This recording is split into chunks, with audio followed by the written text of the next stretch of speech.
Hello, everyone. Thanks for joining us for Access City Council. I'm your host, David Riggleman, Communications Director for the City of Las Vegas. Coming up on this show, do you think the so-called HOV lanes are good or bad? And Ward 4 celebrates Law Enforcement Appreciation Day. Here to talk about these stories and more is the councilman who represents Ward 4. You know who it is. It's Mr. Stavros Anthony. Welcome back to the show. How are you? Great. Thanks for having me, David. Appreciate it. Good to see you. Springtime is here. Weather is nice, for at least for a little while, before it gets too hot. We have a lot of activities going on in the city of Las Vegas. Exactly right. Taking advantage of that weather. You know Ward 4 very well. You've served it for coming up on, what, 10 years now? 10 years, yeah. But for those of you who don't know exactly where Ward 4 is located, there it is on the map. It's in the great northwest area of the city of Las Vegas, basically west of US 95, north of Summerlin Parkway, south of Ann. Those are the rough boundaries, although you got a little finger that sticks out east of 95 there. But generally that is Ward 4. If you live in that area, work in that area, then you are in the city limits of the city of Las Vegas, and you're represented by Stavros Anthony. 10 years on the city council. And these are some great times compared to 10 years ago. Exactly. The economy's doing well, people are working, unemployment's at an all-time low, and people are buying houses, and we just have to make sure they have great neighborhoods to live in, and they have great parks to take their kids, and that's our job, and just things are going pretty well in the city of Las Vegas. Exactly, much better than 10 years ago during the recession, for sure. Well, Councilman, this has been a big hot topic of discussion. HOV lanes, high occupancy vehicle lanes. You posted this on Facebook. You said, do you use HOV lanes? Please vote. The upshot here is that some people like them, some people don't like them. They say there's hardly anybody in them from time to time. What do you think? We had a big discussion about this at the City Council, and we're going to have another one coming up at the May 15th City Council meeting, too. Yeah, so the impetus for this, David, was, as you mentioned, at our last City Council meeting, we had a presentation by the Nevada Department of Transportation about the HOV lanes and the new flyovers, and one of the things they're doing is today, the HOV lanes are available for everyone during certain times of the day and at night, and they're outside of the peak, right? They're going to do away with that. It's going to be 24 hours, 7-day-a-week HOV lanes with these flyovers, and I'm not sure I agree with that. Especially when I talk to the folks that live up in the northwestern part of the valley and the western part of the valley that take 95 and Summerlin Parkway. I take those roads myself, and when the traffic is backed up in the regular lanes, the HOV lanes are virtually empty. From what I see, and many of the people I see on the HOV lanes are single drivers. They're just doing a reward risk assessment and deciding that it's more important for me to get to work or get to where I want to go faster. So I'm just going to use the HOV lanes and hope I don't get caught. And we shouldn't create that kind of an environment. So I asked for an agenda item coming up on May 15th to talk about who creates the HOV lanes, who has the authority to do that. Does the City Council have any authority at all to modify HOV lanes? And I asked you, and so far you're doing a great job, is gathering information from the public, whether it's through Facebook, social media, phone calls, emails, and try to get a sense from the public, especially up in the Northwest, on what do they think of these HOV lanes? Do they like them? They don't like them? Would they rather go back to having access to those lanes during certain periods of the day? So we're going to have a frank discussion on May 15th. You're welcome to come down to our City Council meeting and make your comments, and we'll see where it goes. I don't know where it's going to go. This is the first time we've actually looked at whether the City Council has any authority, if it wants to take authority on these HOV lanes. So I'm looking forward to having a public discussion, and we really need to listen to the folks that are up in the parts of the valley that use these lanes on what they think of them. Councilman, you touched on that. You asked our office to do some research, do some sampling of the public. We had quite a few people reply. We had about 3,000 responses all told. And what we heard overall was that people like the HOV lanes, about 60%, provided they were they were HOV lanes just during the peak hours, but the rest of the time, the message was let anybody use them outside of the peak. Right. So in the morning commute, evening commute, people said, yes, leave the HOV lanes there, we like them, but at midnight or on a Saturday or Sunday, let anybody use them. And then we still have another week where we're going to gather information. We'll hear at the City Council meeting. So like I said, this is a time when we really should be talking about how our tax dollars are being spent for the benefit of people that live here. And if people love HOV lanes, then we're going to keep them. If they don't like them or they want them modified, we should listen to that. And that's what we're going to do on May 15th. So looking forward to having a discussion with my colleagues on the City Council and the residents, and who knows what's going to happen. We'll see. We'll take it from there. May 15th, everybody. Councilman, a lot of people out there probably know this, some may not. Councilman spent 29 years with the Metropolitan Police Department here, retired as a captain, had a variety of duties in his years with Metro. Still, you were very active in the law enforcement community. You're part of CALEA, which you always have to tell me what that stands for, but this is a group that accredits law enforcement agencies around the country, and you're basically on their board of directors, right? That's correct, David. The national accreditation body for law enforcement agencies is the Commission on Accreditation of Law Enforcement Agencies, which is the short version is CALEA. So we meet 3 times a year. We consider ourselves and our standards excellence in public safety. I was this weekend in Huntsville, Alabama. That's me with the Madison County, Alabama They really sheriff. drive Mustangs down there? They That's have a pretty couple cool. of those, yeah. Nice, Well, they have wide open roads out there, Ah. so they have to have something fast to catch some of these people that they're in pursuit of. Wow. So Mustang will do it, yeah. and a Mustang's pretty quick. Not as maybe I don't know about the Corvette if it's faster than the Corvette, but we'll have to argue that on another show. But yeah, I was there, and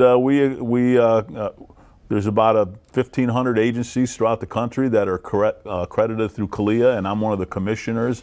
And it's my honor to vote on whether a department should be accredited or not. And when we accredit a law enforcement agency, they're the gold standard. They are the best police departments in the country. They're providing the best public service, and these police departments are just honored to have that label because they can show their communities that they are serious about community policing, problem solving, enforcing the law and protecting their community. So I'm honored to be a commissioner, and I get to keep my toe in law enforcement, which I love to do because it's all cops out there, from chiefs down to police officers, and we interact and learn a lot. And some of those things I bring back to our community and implement. And I want to say our own department of public safety for the city of Las Vegas is going through the accreditation process right now, and I'm very proud of them for doing that. Yeah. It's a list of best practices. What should law enforcement agencies be doing? What are the key things that all of them should have in common if they're doing a good job? And that's what CALEA accredits, certifies. There's about 250 standards that every department has to abide by, and they're very, very difficult. It's about a 4-year process to do it. That's great. All right. Well, glad you're still working on it. Speaking of law enforcement, this was great. You posted this on Facebook. Attending Law Enforcement Appreciation Day at Ernest May Elementary School in the Great Ward 4. You love doing this every year, I know. So. Yeah, Ernest May is named after Ernest May, one of the first police officers to be killed in the line of duty many, many years ago. And they get together every year and do Law Enforcement Appreciation Day. You saw the picture with the parade. They do a big parade, and all the kids are out there. The lights and siren are going. The kids absolutely love it, and they do a canine demonstration. And we have some law enforcement officers out there that we recognize, that we talk about. And it's in Ward 4, so they invite me every year to come out and speak to them. And Mark Carey Elementary School is another one, does the exact same thing. Named after Mark Carey, who was LVMPD officer that was killed in the line of duty. So I just hats off to these schools for having their schools named after these officers and continuing to remember their names and all the officers that have died in the line of duty, and recognize the officers that every day go out and put their life on the line to keep this community safe. So in the picture there, you had Sasha Larkin, head of the Northwest Area Command, captain in charge out there. She's a great community partner with us, especially out in your ward, in Ward 2 and Ward 6 as well. So, Councilman, I want to touch on this a little bit too. Speaking of law enforcement and making sure that we bring up the next generation of good police officers, you posted this on Facebook. Honored to recognize the Las Vegas Department of Public Safety Explorers. Now, tell everybody what the Explorers, basically what that program is. So, I mean, that's a great question. A lot of folks don't know. The Explorers is like the Boy Scouts of law enforcement. So most police departments, obviously our Department of Public Safety, they're right there with our Chief Freeman. These are are young men and women who want to go into law enforcement. So we get them at a young age. They start off, it's voluntary, it's kind of like a Boy Scout troop, and their advisor is George Cooper, who's a deputy marshal with the city of Las Vegas. And these young adults partnered up with the Boulder City Police Department Explorer Post, and they participated in the Chandler, Arizona Explorer competition. You can see them they did carrying pretty the well. trophy, Looks but like, they got a trophy and everything. they took first place in door breach. They took first place in downed officer rescue.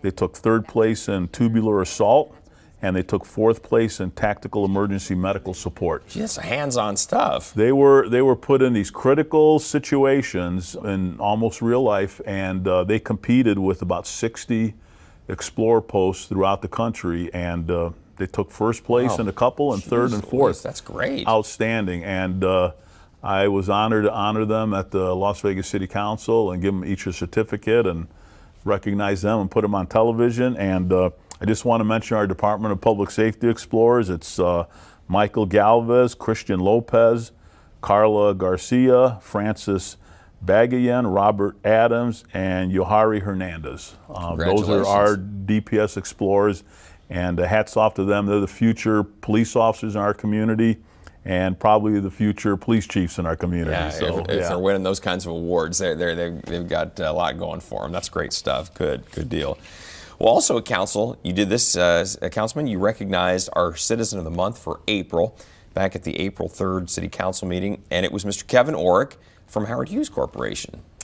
Yeah, Kevin has been in Southern Nevada for about 50 years with the Howard Hughes Corporation. He's currently the president of Summerlin, and this was kind of apropos because the following week after this meeting, Summerlin is opening up the Las Vegas ballpark. Yeah. So it's just incredible what the Howard Hughes Corporation and Summerlin and Kevin Orrick have done in this valley. Yeah, there's the new Las ball Vegas field, ballpark, downtown Summerlin they've opened up, which is a big success. A big part of Ward 2 and Ward 4 is expansion of Summerlin going all the way up to the mountain. They have a complete master plan community. They're building parks. They're actually building the LVMPD substation. So I wanted to honor Kevin for the commitment he's given to this community, to master plan it, to make sure that people have great communities to live in, and being a partner with the city of Las Vegas.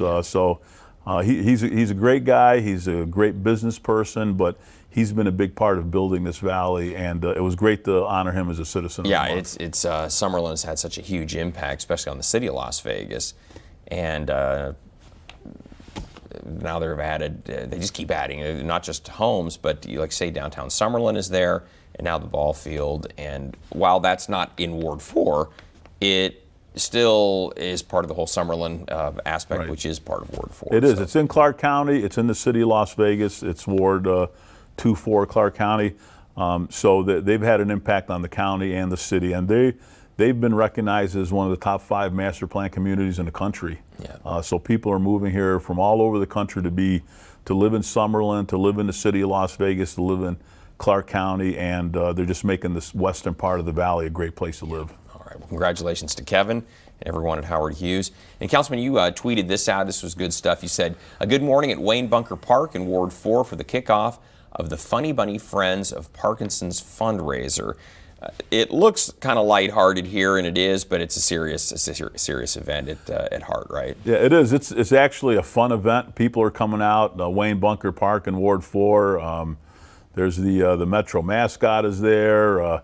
We have people that have Parkinson's that come out. We have people that just want to support those folks who have Parkinson's. It's a run. They're raising money in order to continue the research in how to deal with Parkinson's, to end Parkinson's. So it's a fun morning, and I'm honored to be out there, give them a certificate, and let them know that the city of Las Vegas is thankful for what they're doing for our Parkinson's community. Yeah, Parkinson's obviously can be a very devastating disease. So the idea is to try to make a difference to curb that, maybe find some cures, or at least some opportunities to lessen the symptoms in the meantime. So, Councilman, A lot of fun events going on. Of course, Easter was back in April.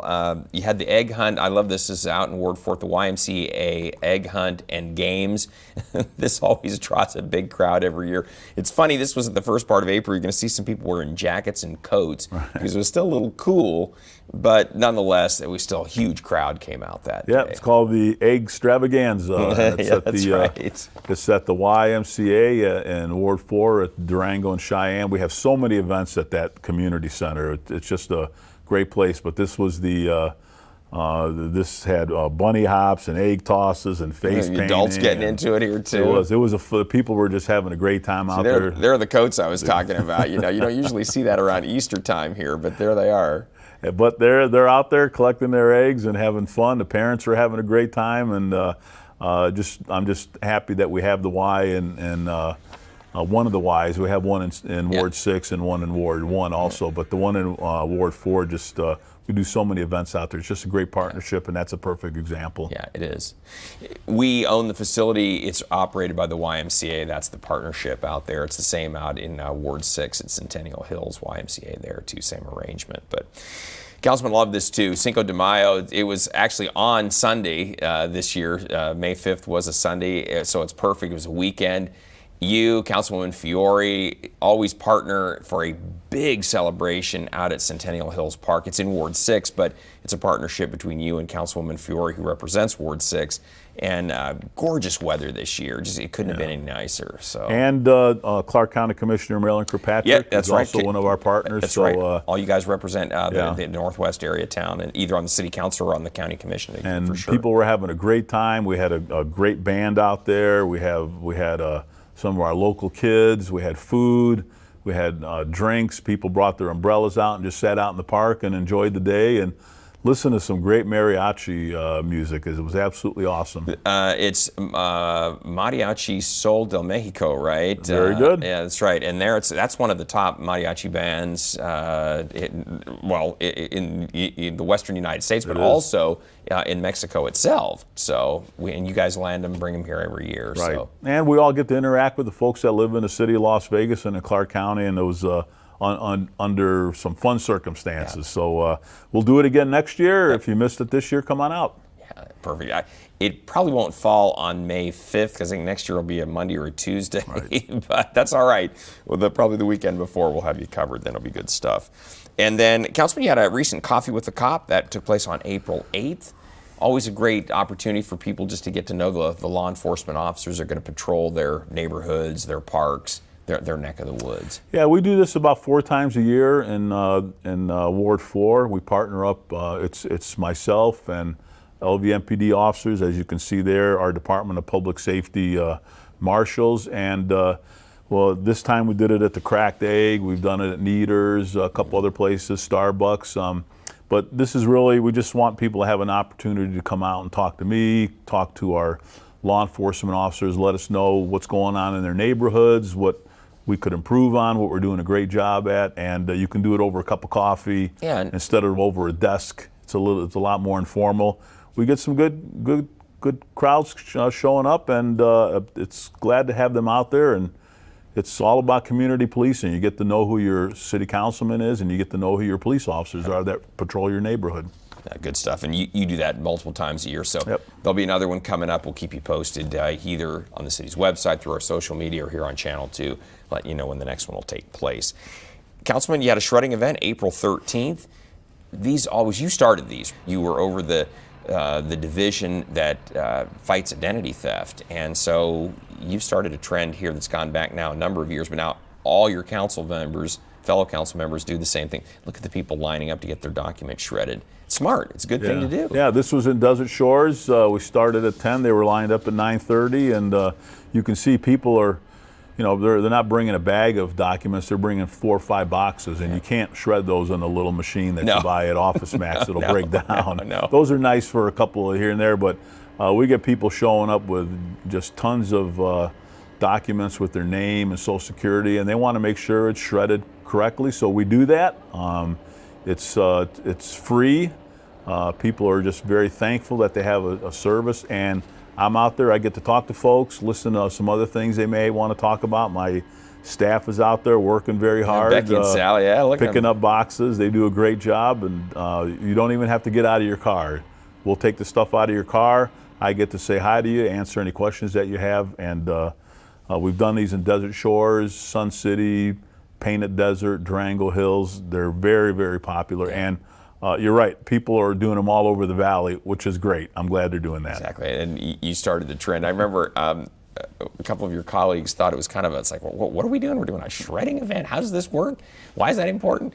And now everyone's doing them for obvious reasons. And so if they it's want to good take stuff. credit, I'm fine with that. Exactly. Too, the best thing about it is the companies that do that shredding for us, they don't just like shred them like Councilman saying, like the little shredder you have at home. It basically pulverizes the paper. It comes out like little pieces of confetti. Right. It'd be impossible to put even a single sheet back together after it goes through that machine. So that's the idea.